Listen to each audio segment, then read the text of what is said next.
Assalamualaikum warahmatullahi wabarakatuh. Alhamdulillahilladzi ja'ala al-a'yada fil islami masdaran lil hana'i was surur. Alhamdulillahilladzi tafaddala fi hadhihi al-ayyami al-'ashri bi 'abdin syakur. Rabbana lakal hamdu sirran wa jahra. Walakal hamdu dauman wa karra, walakal hamdu sya'ran wa nasra, walakal hamdu rabbana adadal bahr, walakal hamdu adadal syajar, walakal hamdu adadal bashar, walakal hamdu adadal rimali fil bahr. Ashhadu an la ilaha illallah wahdahu la syarika lah, wa ashhadu anna Muhammadan abduhu wa rasuluh la nabiyya ba'dah.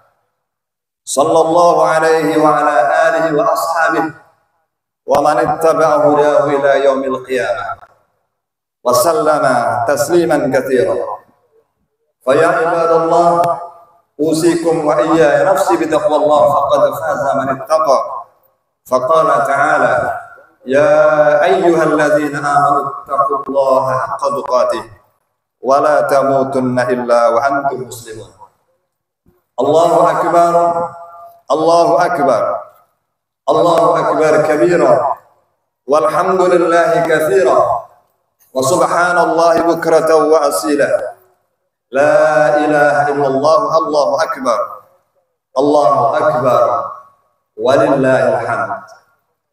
Kaum muslimin jamaah salat Idul Adha rahimakumullah, marilah kita senantiasa memperbaharui iman kita, meningkatkan ketakwaan kita dengan senantiasa menjalankan perintah Allah dan meninggalkan larangan-larangan Allah. Di atas hamparan tanah lapang, di pelabuhan Sedayu Lawas, di tepian lautan yang begitu luas, di bawah terik matahari yang mulai panas, di bawah langit yang tak berbatas, kita semuanya melaksanakan sholat Idul Adha dengan penuh antusias. Mudah-mudahan ini adalah cerminan dari keimanan dan ketakwaan kita kepada Allah Subhanahu wa Ta'ala. Ketika kita melaksanakan sholat, kita bersimpuh di hadapan Allah Subhanahu wa Ta'ala dengan takbir, dengan rukuk, dengan sujud. Saat sujud kita meletakkan bagian terpenting dari tubuh kita, yaitu kepala kita di atas tanah yang begitu rendah. Ini adalah sebuah simbol ketundukan, simbol kepasrahan, simbol pengabdian kepada Allah Subhanahu wa Ta'ala. Tidak ada simbol tubuh yang menggambarkan ketundukan dan kepatuhan lebih dari sujud. Karena itu di dalam Islam kita tidak diperkenankan untuk bersujud kepada siapapun dan kepada apapun kecuali kepada Allah Subhanahu wa Ta'ala. Wala tasjudu lisyamsi wala lil qamar wasjudu lillahi alladzi khalaqahunna in kuntum iyyahu ta'budun. Dan janganlah kalian sujud kepada matahari, juga janganlah kalian sujud kepada bulan, tetapi sujudlah kepada Allah yang telah menciptakan semuanya itu jika kalian memang beribadah. Kaum muslimin, jamaah salat Idul Adha. Di masyarakat kadang-kadang dulu ada dikenal manusia sujud kepada manusia, yaitu ketika pada zaman dahulu seorang raja dipercayai sebagai keturunan dewa, maka ada kemungkinan rakyatnya bersujud kepada pemimpin mereka. Di Indonesia dulu pernah ada seorang kepala daerah suka bersujud kepada orang lain, tapi bukan untuk menyembah, tapi untuk sebuah permohonan yang sangat, sebuah permintaan yang sangat. Yang disujudi hanyalah pengurus takmir, yang disujudi adalah para dokter. Itu pernah terjadi di Indonesia. Kaum muslimin, jamaah salat Idul Adha. Yang kedua, selain sholat Idul Adha, sejak tadi malam kita memandangkan takbir, tahlil, tahmid, tasbih. Kalimat-kalimat thayyibah ini juga menggambarkan pengakuan kita sebagai hamba Allah yang lemah. Kita mengakui kebesaran Allah.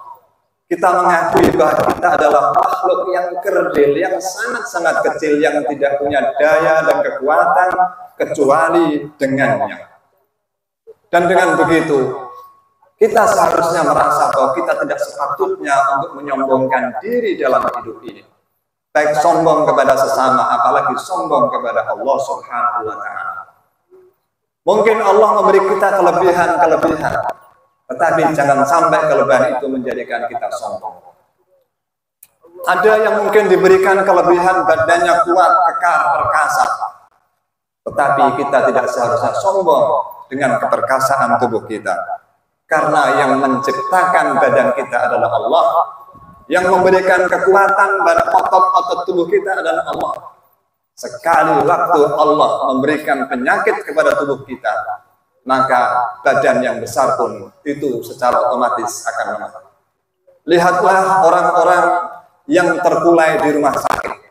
Apa yang bisa mereka perbuat? Meskipun badannya kuat, perkasa, besar, tetapi kalau sudah ditimpa sakit, tidak ada daya apapun. Lihatlah orang yang terkena vertigo, berdiri pun tidak, serba terhuyung. Lihatlah orang yang terkena Parkinson. Muhammad Ali itu petinju hebat, juara dunia berkali-kali, tetapi di masa usia tuanya terkena Parkinson, sehingga dia juga tidak bisa berbuat apa-apa. Apalagi kalau kita sudah terkena stroke, apa yang bisa kita perbuat? Tidak ada yang bisa kita banggakan dari badan kita dan tubuh kita. Karena itu Allahu Akbar, Allahu Akbar, Allahu Akbar, walillahil hamd. Kita juga tidak sepatutnya menyombongkan diri dengan kekayaan kita, karena kekayaan kita hanyalah titipan dari Allah Subhanahu wa Ta'ala. Sekali Allah mencabut rezeki dari kita, hilanglah rezeki itu. Lihatlah Qarun. Qarun adalah orang yang dihancurkan oleh Allah meskipun dia kaya raya, karena kesombongannya dan kecongkaannya. Bagi Allah mencabut rezeki dari seseorang itu tidak sulit. Banyak cara Allah untuk melakukan hal itu seandainya beliau mau. Misalnya, bisa saja Allah mencabut rezeki seseorang melalui ditimpakannya keberangkutan pada usahanya. Bisa saja Allah mencabut rezeki seseorang dengan adanya bencana atau kecelakaan pada dirinya sehingga menguras hartanya. Bisa juga Allah menimpakan penyakit yang dengan penyakit itu akan membutuhkan dana besar sehingga menguras dana dan uangnya. Banyak cara Allah untuk mencabut rezeki kalau kita tidak bersyukur kepada Allah Subhanahu wa Ta'ala. Kita tidak seharusnya bersombong dengan jabatan, karena jabatan itu adalah titipan. Titipan dari Allah dan juga titipan dari masyarakat yang kita pimpin. Orang yang sombong dengan jabatannya juga akan dihancurkan oleh Allah. Lihatlah Fir'aun yang sombong, yang mengaku Tuhan, tapi pada akhirnya ditenggelamkan oleh Allah di Laut Merah bersama tentaranya saat mengejar Nabi Musa dan Bani Israel. Banyak pemimpin negara yang kemudian dihancurkan, dijatuhkan, atau jatuh secara mengenaskan karena kecongkaan, kesombongan, dan kediktatorannya. Ada yang dimasukkan ke penjara. Ada juga yang kemudian dihukum oleh masyarakatnya sendiri. Ada yang digantung dan bahkan ada yang dihukum mati. Semua berawal dari kesombongan yang menyebabkan kelalaian orang itu dan juga kencongkannya di hadapan masyarakat. Ini adalah sebuah pelajaran bagi kita bahwa apa yang kita miliki sesungguhnya adalah titipan dari Allah. Bagi mereka yang diberi Allah ilmu juga tidak boleh sombong, karena ilmu itu juga dari Allah Subhanahu wa Ta'ala. Dia bisa menjadi cerdas berilmu semata-mata karena Allah memberikan ilmu. Seandainya Allah tidak memberi ilmu, dia pun akan tetap menjadi bodoh. Lihatlah firman Allah di dalam surat An-Nahl ayat 78. Wallahu akhrajakum min butuni ummahatikum la ta'lamuna syai'an. Allah lah yang mengeluarkan kalian dari perut ibu-ibu kalian Seketika itu kamu tidak mengetahui apa-apa, tidak punya ilmu sedikit pun. Wa ja'ala lakumus sam'a wal absara wal afidah. Dan Allah kemudian menjadikan kamu sekalian pendengaran, penglihatan, dan kemudian hati serta akal pikiran, la'allakum tashkurun, agar kamu sekalian bersyukur atas nikmat itu. Kalau kita bisa mendengar, itu adalah karena Allah. Kalau kita bisa melihat, kita bisa berpikir, itu semata-mata adalah pemberian dari Allah Subhanahu wa Ta'ala. Kaum muslimin jamaah salat rahimakumullah, apa yang perlu kita simpulkan dari penjelasan ini? Poin dari penjelasan di atas adalah bahwa seluruh kenikmatan yang ada pada kita haruslah kita syukuri. Karena itu adanya untuk mengundang sesungguhnya untuk mengingatkan kita semua agar selalu bersyukur kepada Allah Subhanahu wa Ta'ala. Lihatlah surat Al-Baqarah 185. Walitukabbirullaha ala ma hadakum wa la'allakum tashkurun. Dan agar kalian semuanya bertakbir, memandangkan takbir dengan membesarkan, mengagungkan asma Allah, dan agar kamu sekalian bersyukur. Takbir sering diartikan sebagai aktif. Ketika kita menghadapi musuh bertakbir, kita menghadapi pekerjaan besar bertakbir, bagus. Itu berarti takbir untuk menghadapi sesuatu yang bersifat eksternal. Tapi takbir juga harus dimaknai secara internal. Bahwa ketika dengan bertakbir kita mengakui kelemahan diri kita mengakui kekecilan dan kegerdilan diri kita yang serta bergantung kepada Allah Subhanahu wa Ta'ala. Kaum muslimin jamaah salat Jumat, kaum muslimin jamaah salat Id di hari Jumat. Lalu bagaimana cara kita bersyukur? Imam Ibnu Qayyim menjelaskan dalam bukunya Madarikus Salikin bahwa bersyukur itu harus diwujudkan dalam 3 bentuk, dalam 3 tempat. Yang pertama adalah pengakuan di dalam hati tentang adanya nikmat Allah. Ketika kita mendapatkan nikmat, kita harus sadar bahwa nikmat ini bukan dari diri kita, tapi ini adalah pemberian dari Allah. Hada min fadli Rabbi. Itulah sikap yang harus kita miliki saat kita mendapatkan nikmat. Pengakuan bahwa ini adalah nikmat dari Allah, bukan dari diri saya sendiri. Ini pertama.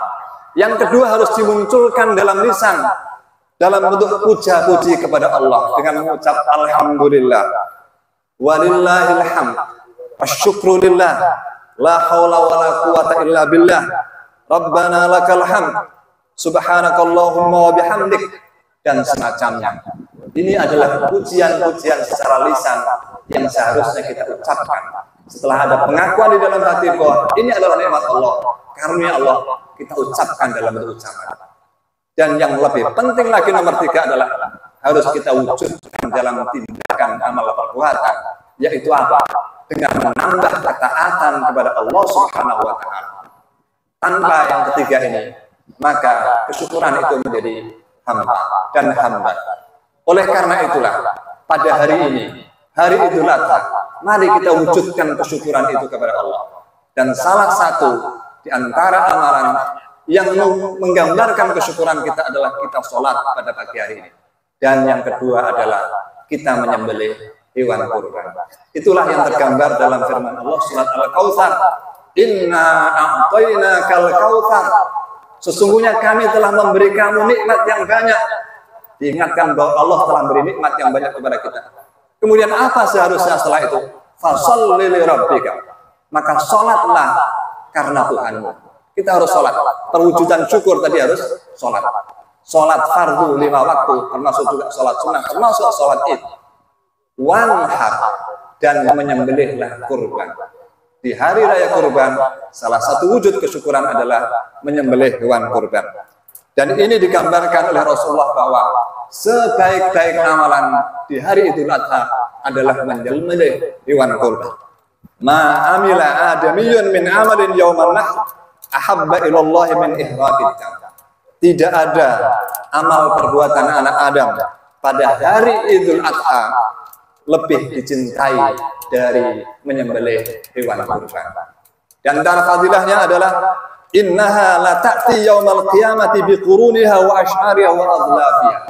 Kurban kita itu nanti, hewan itu nanti dengan seluruh anggota tubuhnya pada hari kiamat akan melapor kepada Allah sebagai kurban si A yang telah mengorbankannya. Baik dengan quruniha, tanduk-tanduknya melapor kepada Allah, asy'ariha, rambut-rambutnya, bulunya melapor kepada Allah, adlafiha, kuku-kukunya, semuanya bagian tubuhnya, dagingnya melapor kepada Allah sebagai ibadah kurban dari orang yang telah menyembelih kurban itu.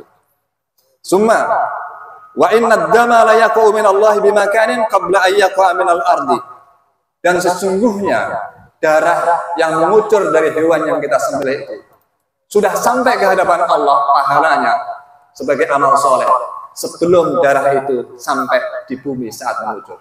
Artinya sudah begitu cepat sampai amal soleh itu kepada Allah sebelum darah hewan yang kita sembelih itu sampai atau menetes di atas tanah. Maka perintah Rasulullah, fatihu biha nafsan, maka hendaklah perbaikilah dirimu dengan berkurban. Itu adalah perintah Rasulullah SAW dalam hadis riwayat Tirmidzi. Kaum muslimin sama salat Idul Adha rahimakumullah, kurban memiliki makna yang sangat dahsyat. Ia bukan sekedar sebuah ritual, bukan sekedar tradisi, bukan sekedar rame-rame, bukan sekedar makan-makan, tapi sesungguhnya ada filosofi di balik ibadah kurban.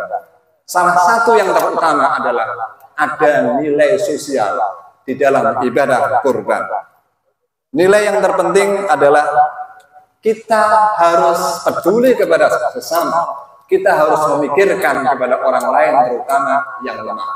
Dan ini adalah sebuah nilai kehidupan yang patut kita jaga di tengah kehidupan yang semakin materialistik, di tengah kehidupan yang semakin individualistik. Ketika solidaritas sosial, ketika kepedulian sudah hilang dari masyarakat, maka bahaya berkemungkinan akan mengintai masyarakat itu. Karena bisa jadi kalau solidaritas tidak kita jaga dan kita tumbuhkan, yang terjadi adalah kehidupan yang terpisah antara yang kaya dan yang miskin. Yang kaya hidup mewah, yang miskin tetap sengsara. Yang kuat memangsa yang lemah menjadi objek dari keserakahan yang kuat. Kondisi semacam ini jika terjadi di masyarakat bisa menimbulkan bahaya dan berpotensi menciptakan kecemburuan sosial yang mungkin bisa berujung kepada amarah sosial dan bahkan mungkin konflik sosial. Apa yang terjadi di Rempang? Di Rempang itu daerah Batam sana. Beberapa waktu yang lalu itu adalah gambaran dari gap social gap, kesenjangan sosial antara penguasa dan rakyat, antara yang kaya dan yang miskin. Apa yang terjadi sampai hari ini tentang PIK 2 di Tangerang yang masih belum selesai, juga gambaran dari kesenjangan sosial antara yang berduit dan yang tidak berduit, antara penguasa dan rakyat. Ini bisa berbahaya jika ini tidak dijaga. Karena itu Islam mengajarkan berkurban untuk menumbuhkan rasa solidaritas sosial, kesetiakawanan, empati dan simpati, bahwa kita semuanya dibedakan tidak dengan hartanya, tidak dengan jabatannya, tapi dengan takwanya kepada Allah Subhanahu wa Ta'ala dan kepada sesama. Kita harus tetap menjaga persatuan, persaudaraan, bahwa kita semuanya adalah saudara dan bukan siapa-siapa. Ini adalah nilai terpenting dari ibadah kurban, dan mudah-mudahan kita semuanya bisa menjadi hamba Allah yang senantiasa taat menjalankan perintahnya, pandai bersyukur atas nikmat-nikmatnya, dan pada akhirnya mudah-mudahan kita menjadi hamba-hambanya yang bertakwa, sehingga pada akhirnya kelak di hari kemudian kita akan menjadi pewaris surganya. Amin ya rabbal alamin. Marilah kita akhiri khutbah ini dengan berdoa. Mudah-mudahan kita senantiasa diampuni oleh Allah atas dosa-dosa dan kesalahan kita, baik yang kita sengaja maupun yang tidak. Mudah-mudahan kita senantiasa diberikan kekuatan untuk bisa menjalankan kewajiban kita sebagai hamba-hamba Allah yang senantiasa harus berbakti dan beribadah kepadanya. Bismillahirrahmanirrahim. Allahumma ighfir lil muslimina wal muslimat wal mu'minina wal mu'minat al-ahya'i minhum wal amwat innaka sami'un qaribun mujibud da'wat. Allahumma ansur ummat Muhammad wa aslih ahwalahum. Allahumma ansur man nasara din wa khudhul man khadhala al-muslimin. Allahumma ij'al baldatana hadhihi baldatan tajri fiha ahkamuka wa sunnatu rasulik. Allahumma a'izzal islam wal muslimin wa ahlikil kafarata wal mubti'ata wal musyrikin wa dammir a'da ad-din. Allahumma ij'al wilayatana fi man khafaka wattaqak. Allahumma dfa' 'anna al-ghala wal bala wal baba wal fahsya wal munkar wal baghi was suyuf wash shada'id wal mihan ma dhahara minha wa ma batan min baladina hadha khassah wa min buldanil muslimina 'ammah. Rabbana atina min ladunka rahmah wa hayyi' lana min amrina rashada. Rabbana ighfir lana wa li ikhwanina alladhina sabaquna bil iman wa la taj'al fi qulubina ghillan lil ladzina amanu. Rabbana innaka ra'ufur rahim. Rabbana atina fid dunya hasanah wa fil akhirati hasanah wa qina adzaban nar. Wa sallallahu ala Muhammadin nabiyil ummi wa ala alihi wa sahbihi wa sallam wa akhiru da'wana alhamdulillahi rabbil alamin.